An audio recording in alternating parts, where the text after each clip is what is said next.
Hello guys, how are you? How went your holidays? Firstly, I want to congratulate you with your new year. Let the new year be fruitful and prosperous, with your most desired goals being achieved. I wish you all the best in the new year.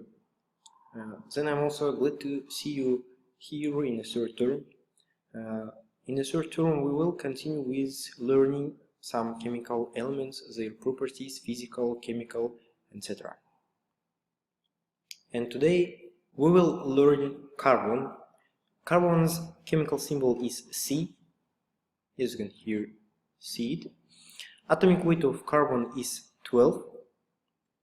Atomic number of carbon is 6.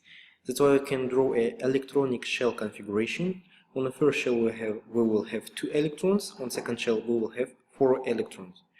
Because we have 2 electronic shells, first and second, we can say that carbon is located in second period, and because we have 4 electrons on the last shell, we can say that carbon is located in 4 group.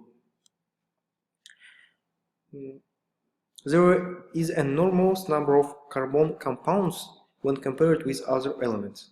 That's why we can say that carbon is a basic element of all living organisms. If we will talk about natural abundance of carbon, carbon can be found in a free form and can be found in a compound. If we will talk about free forms, carbon can be found in graphite, diamond, coal, and fullerenes. Fullerenes was found in 1985. We have 2 allotropic forms C60 and C70. The structure of the fullerene C60 is given below in a picture. If we talk about compounds containing carbon, it's petroleum, dolomite, here you can see formula of dolomite, malachite, here you can see formula of malachite, marble, limestone. This compound has 2 names and can be also found in natural gas. In Kazakhstan we have some deposits of coal. For example, on a picture you can see Karaganda coal basin. It was founded and developed in the 1930s. Also we have some coal basins in Pavlodar region, for example Ekibastuz. When we talk about any element, we need to know chemical properties of those elements.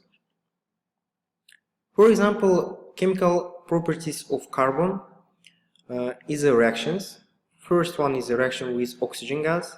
If we will have low temperature, we will produce carbon dioxide. If temperature will be really high, we can produce carbon monoxide.